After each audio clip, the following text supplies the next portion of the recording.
Hello and welcome to the Christian Fantasy and Sci-Fi Podcast, where we talk about anything and everything fantasy and science fiction. Your host is Matt Crosswhite, and the subject matter expert is Josiah Marshall. And here we go.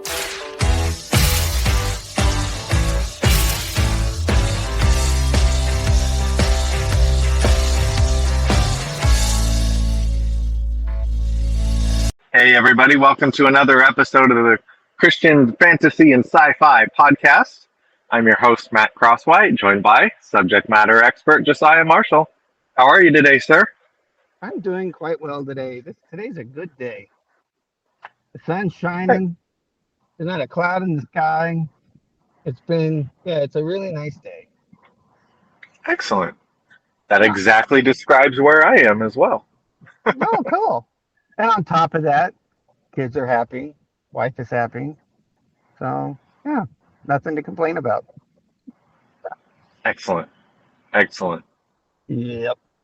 So, but today we're going to talk about something that's going to make Matt go buggy. Yes, we are. I'm very So excited for this. we're going to do an author spotlight on Ted Dekker. Now, we're going to Yes. kind of reverse roles here just a little bit. So, because while I have read Ted Dekker and I'm actually familiar with the author and some of his unique tendencies, Matt is much more the fangirl Yep. than I am, and that's okay. So, we're going to talk anything and everything Ted Dekker. Excellent. And one of the first things I was going to touch on was what influenced Ted Dekker, because based on my cursory understanding of the author, it's almost twofold. One was where he was raised. He was raised on the mission field in Africa, and so the cultures he was around was highly superstitious. Mm. And then two, Frank Peretti. The type of storytelling that Ted gets into is basically a protege of Frank Peretti, who was really the first supernatural, superstitious Christian novelist who wrote Piercing the Darkness, Out of the Darkness, and it was a parallel story of humans, a human narrative parallel to an angelic narrative. What were the angels doing behind the scenes and all the spiritual warfare going on? And so, just to establish that, Ted Dekker goes even farther. Further. Yeah, further. This is not distance. He goes farther. He goes deeper. So, with that said, I'm going to ask you, Matt, what is your favorite Ted Dekker book? Oh, man. Okay, clarification.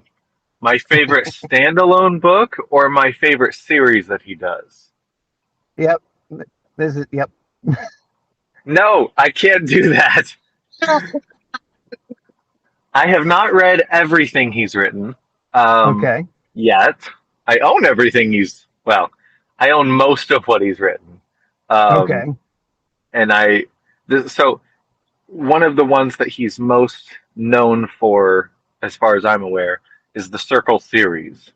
And it's Yes. 4 books. For a long, long time, it was just 3 books. But Right. then he wrote the final one. And the names of the specific books are Green, Red. Oh my goodness, what's Black. the order? Green, Black, Red, White. I think. Yeah. That sounds about right. No, Green, Black, Red, White, Green. Black, Red, White, Green. Got it. Okay, There you go. Green's the Okay. last one. We'll work on that. There we go. Um, but it is a fantastic series.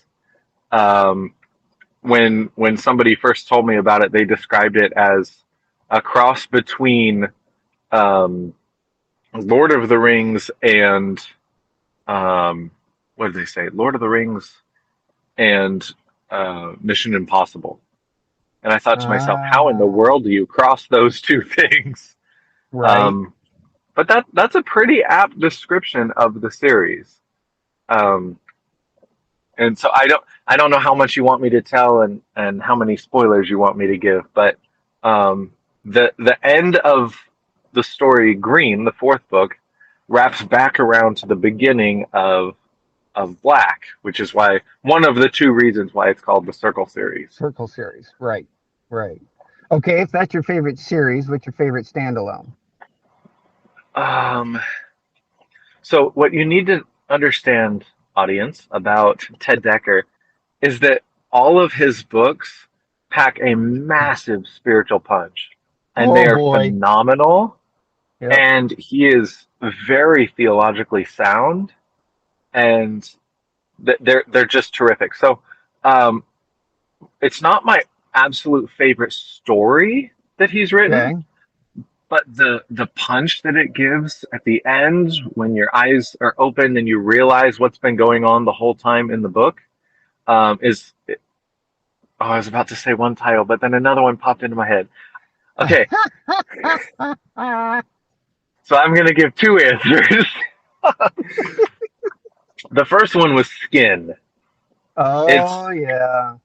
it's a terrific book. My wife doesn't actually like the book because the villain is rather creepy, but he has some odd tendencies.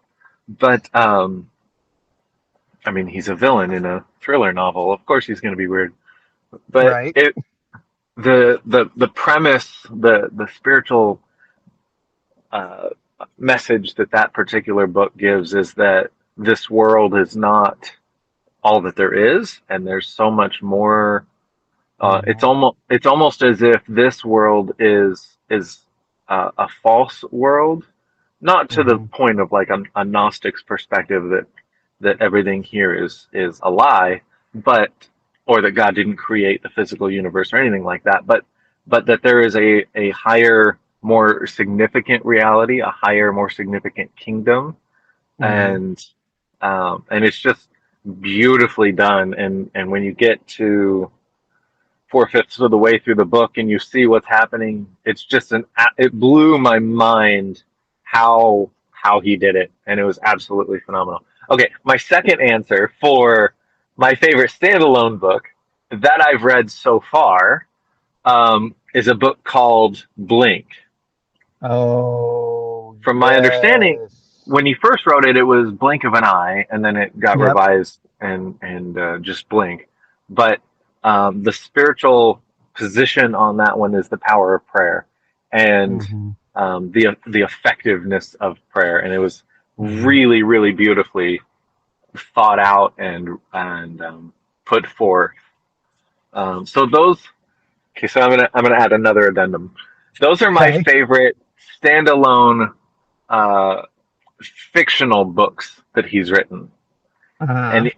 and he's predominantly a fiction author, but he's also Right. written a couple of nonfictions.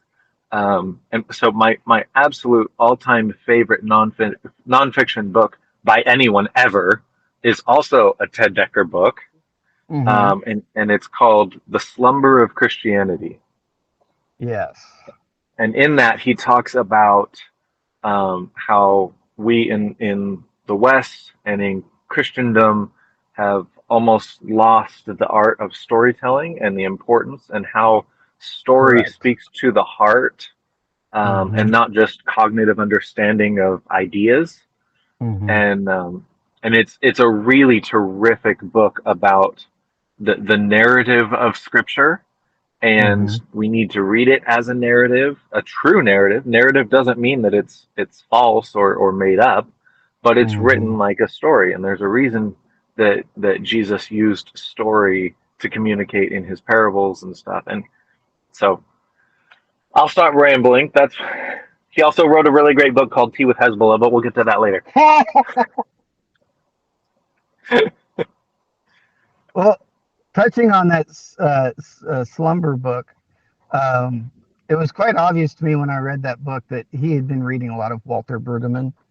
Walter Hmm. Brueggemann is this theologian that actually wrote a book about Christian imagination, basically, Okay. specifically born out of Scripture.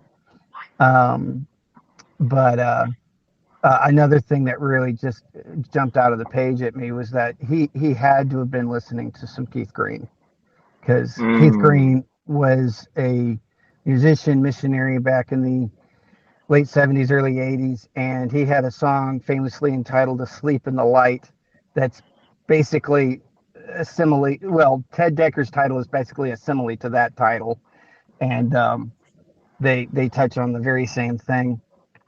But when it comes to Ted, you were talking about the spiritual punch. Hmm. Ted also tends, in my opinion, to have a bit of a action punch. He Oh, includes absolutely. action that you wouldn't really expect to have in a quote Christian book, right? Yes, So absolutely. I bring that up specifically because when it comes to Christian values and uh, Christian standards, let's say, um, parents and pastors and Christian leaders tend to be far more scrutinizing when it comes to certain topics and themes in books. I mean, no one is excluded from the scrutiny of a Christian. C.S. Lewis was heavily scrutinized because of him including a witch into his stories. So, talk to us a little bit about the, not necessarily with the rating, but how you would place it in a given maturity level. What maturity level would you say would be appropriate or necessary to be able to not only appreciate Ted, but also to be able to learn something from Ted based on what he's writing about? That is an excellent question. There are definitely Ted Dekker books that are uh, mature audience only. Mm-hmm. Um, that if it was a movie, it would be rated R, not PG-13. Right. Um, I'm thinking about one of the books he co-authored with his daughter is called "The Girl Behind the Red Rope," and there are a couple Mm, of points in that story um, that probably no one under the age of 17 should read. mm, But with that said, and that's one mm-hmm, of several like that. mm-hmm. With that said, the Circle series is absolutely phenomenal for most ages. There's a couple of points in throughout the series that are maybe not for younger than 11 or 12, but he also has some uh, youth series. I think Correct. three of them. Um, Yes. he has two trilogies that I've completed that were um, youth focused, and they're both about dragons. One was "And They Found Dragons," which is one trilogy, and then the follow up trilogy, "Dragons Among Us."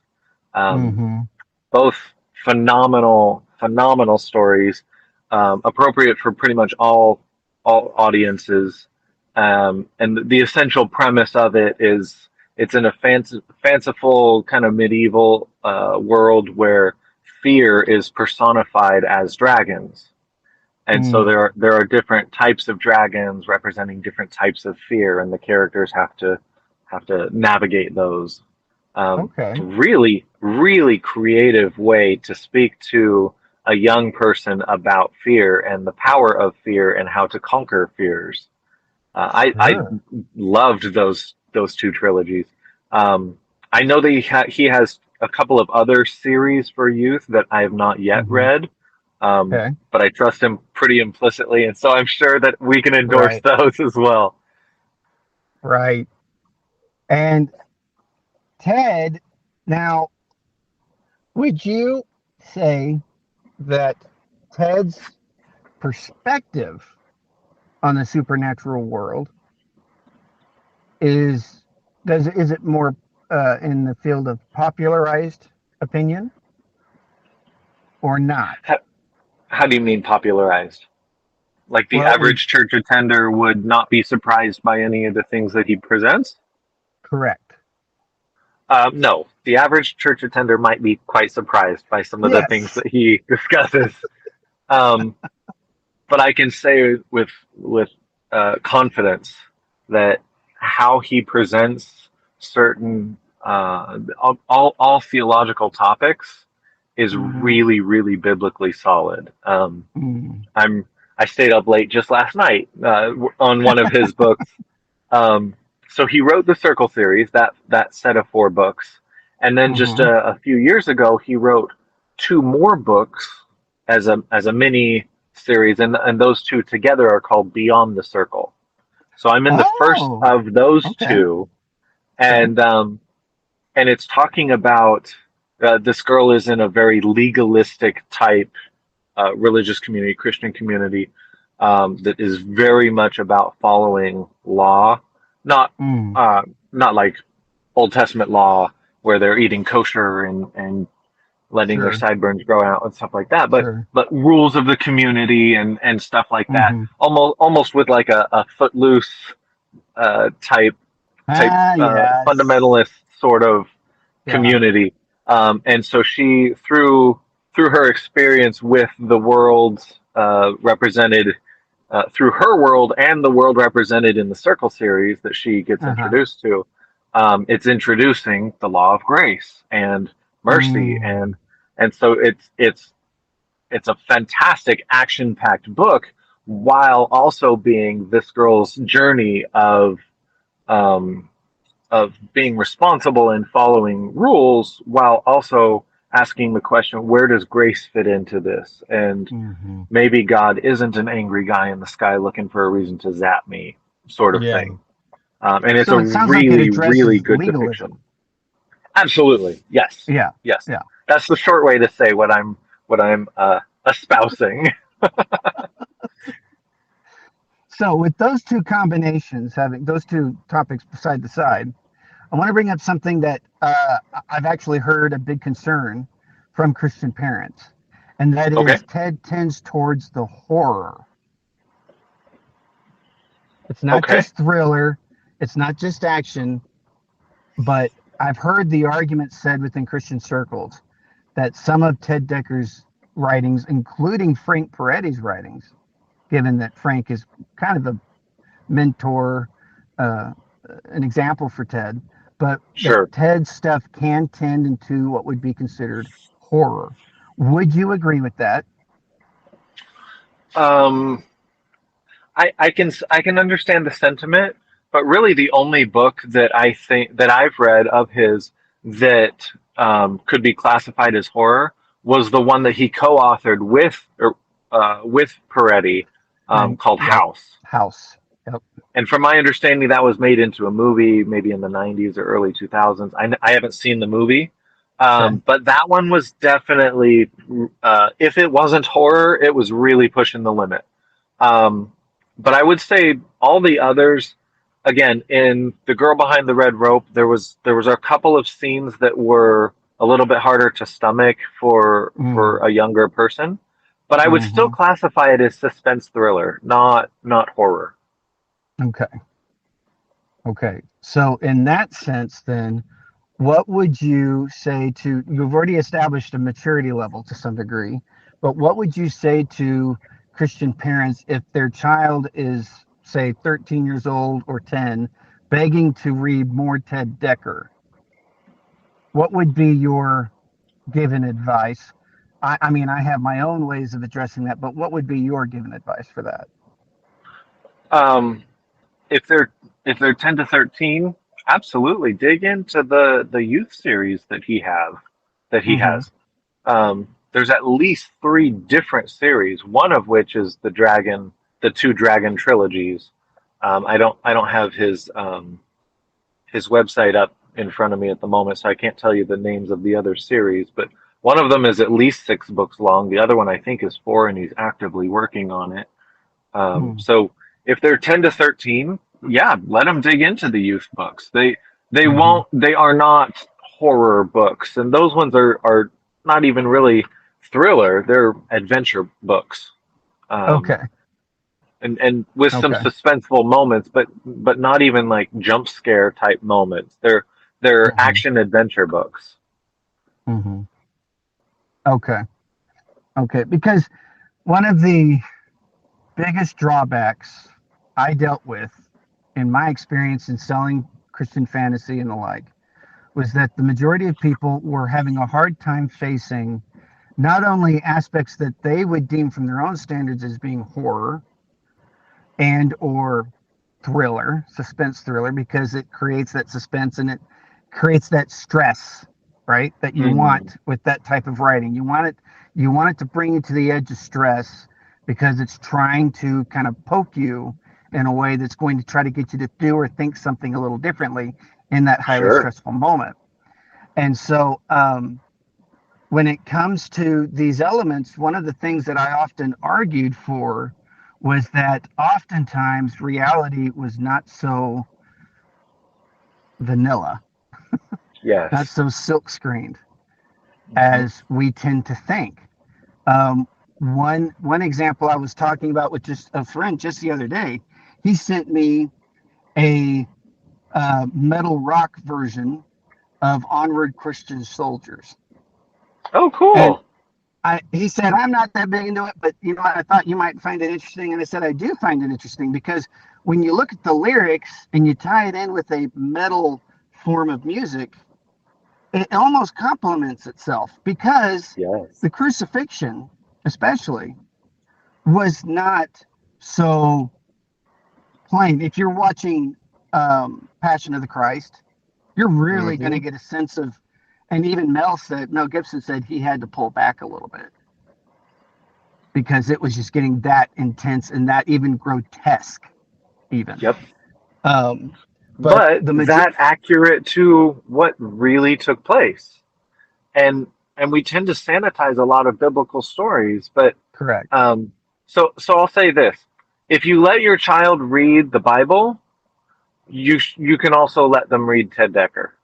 Hmm. Um, again, if for the adult books, wait till they're 14, 15, 16 at least. But for the youth series, absolutely. But the the last narrative of the Book of Judges is far Right. more graphic Yep. and violent than Yep. most of Ted Decker's content. Hmm. Hmm. I couldn't agree more. Oh, Lance.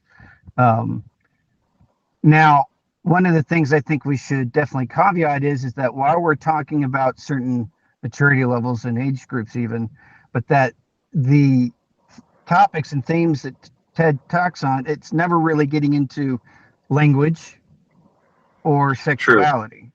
Now, absolutely. while there's some quote romance scenes, especially Blink, I read Blink and I even saw the follow up movie that starred Nicolas Cage. I didn't know there was a movie. Yeah, they used the book as basically a template. They kind of removed pretty much all the spiritual Christianism of it, but Ah, they had to reference in dang the it, credits that they Hollywood. got right. Remove They all the had to good parts. but they did have to reference in the credits that this was based on the book Blink by Ted Dekker. And even in that one, even in the movie, while it's been Hollywoodized, it's not so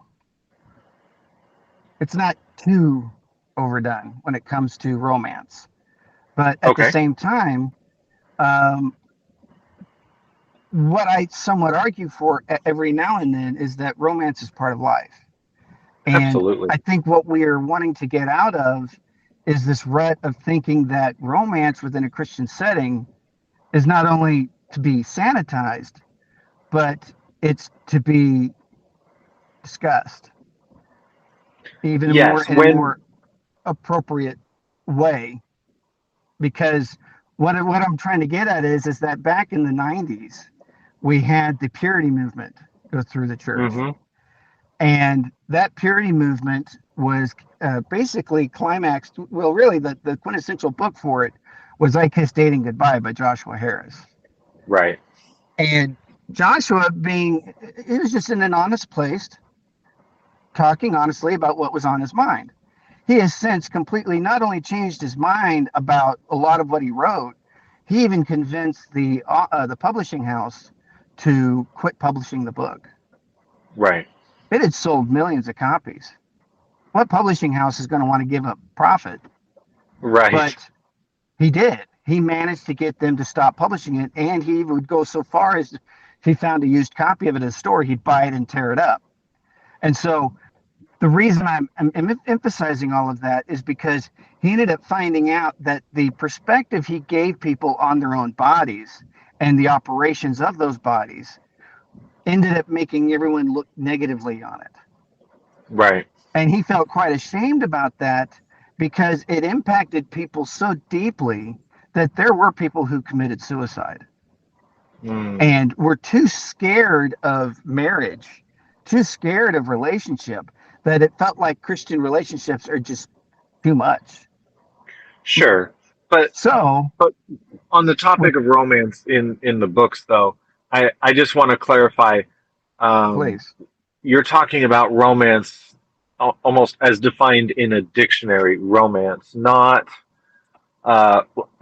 like a romance novel, which is basically verbal pornography or storied pornography. That's yeah, romance in as defined by uh, butterflies in the stomach between two hmm consenting one male, one female type characters.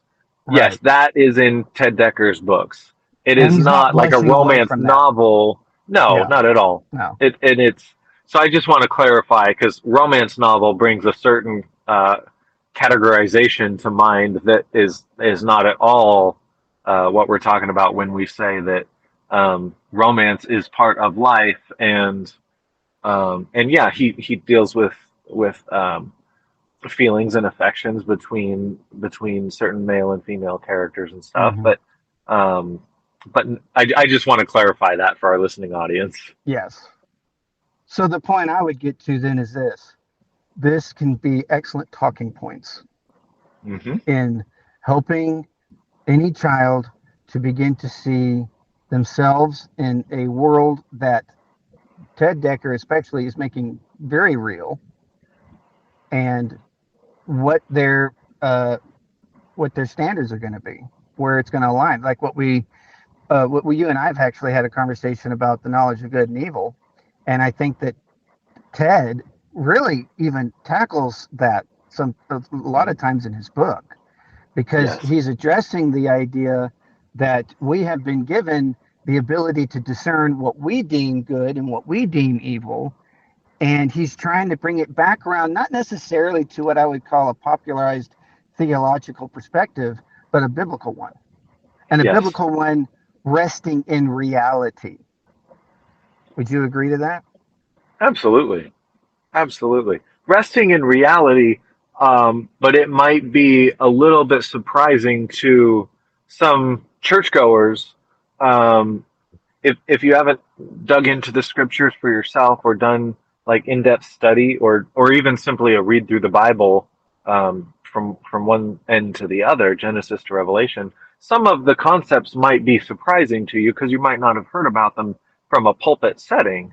But that Right. doesn't mean that they're untrue, unbiblical, or wrong theologically or doctrinally.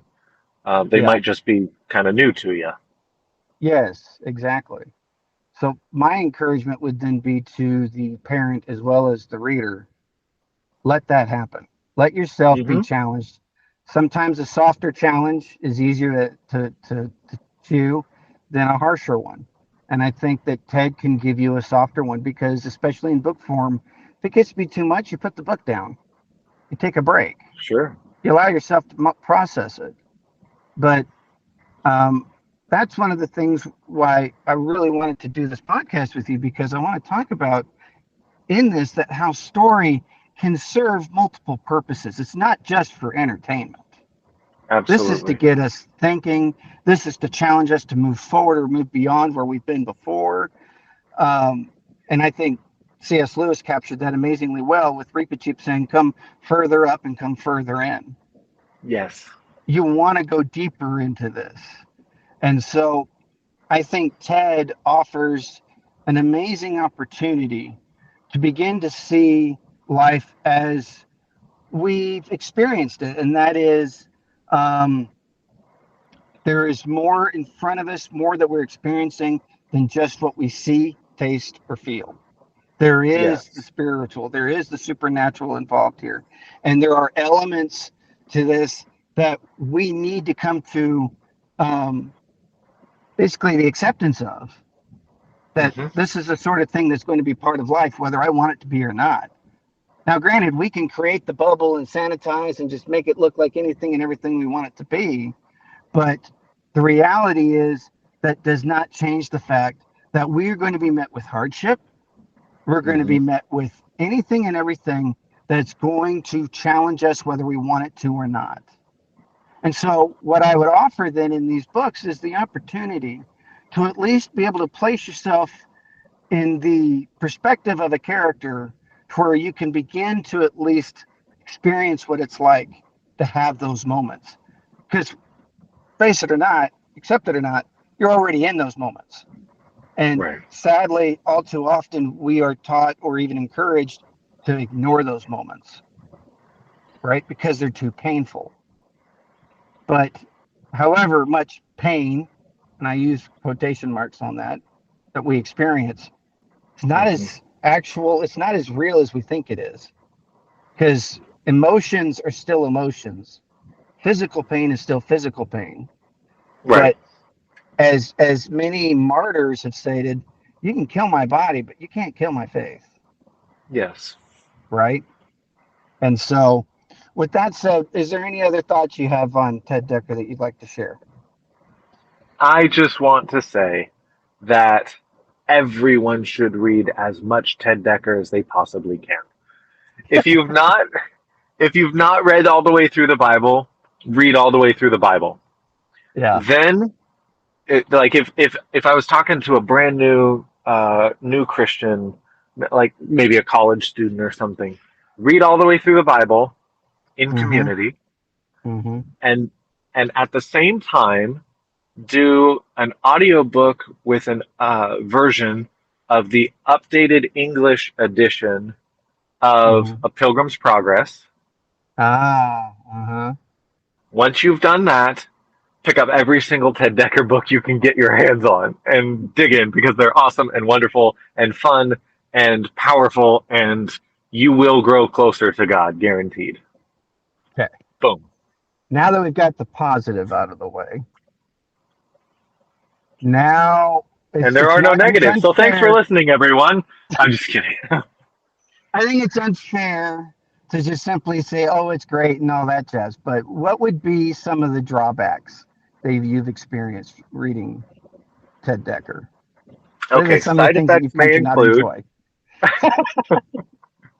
Yeah. uh, side effects may include sleepless nights because you're engrossed in the story and you want to finish it. Ignoring cell phone calls, being hard to get a hold of. Um, Yeah. Yeah. Yeah. Yeah. uh, House was a little bit hard to get through because of the level Mm, of borderline horror mm-hmm. content. Um, and I really the only other possible downside. I read his book Burn, um, and it was a fine Yep. story. It just Yep. wasn't my favorite one. Okay. Um, I found the plot a little bit predictable and the ending a little bit predictable, but besides that, they, in my opinion, there really are no downsides. I have Mm-hmm. not been truly disappointed with any of his books. They're Mm-hmm.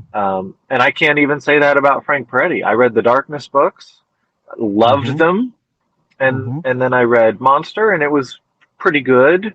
And then I Yeah. started a couple of his others, and it kind of fell sort of flat. So, Mm-hmm. but I truly his fiction books, his nonfiction books.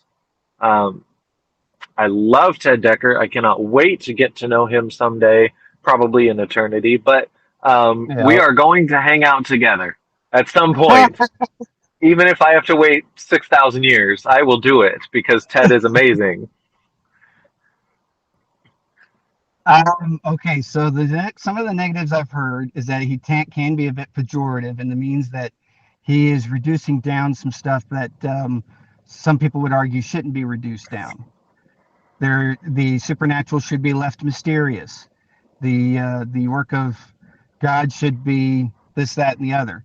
Now, I have to accept that simply because that's where people are at. And so if you're there and you're having a hard time being willing to reduce what you understand of Bible or supernatural down to things that seem a little mundane, perhaps, or familiar, or in just any light that you're just uncomfortable with, this may not be the book for you. May not. But I would still not say that you shouldn't pick it up. Give it a shot. Take that soft challenge. Now, for me personally, I found the pacing to be fantastic. He's got some Hmm. great editors. He really, really Hmm. does. He's got some great editors. He keeps the pace going. He keeps the action going. He's not preposition heavy, which is one thing I've really grown kind of picky about in my years of reading. Is that if you're preposition heavy or if you're complex sentences heavy, you're going to lose me. You're Mm. going to lose me. I don't do complex sentences in storytelling. It's, those complex sentences were not designed for storytelling.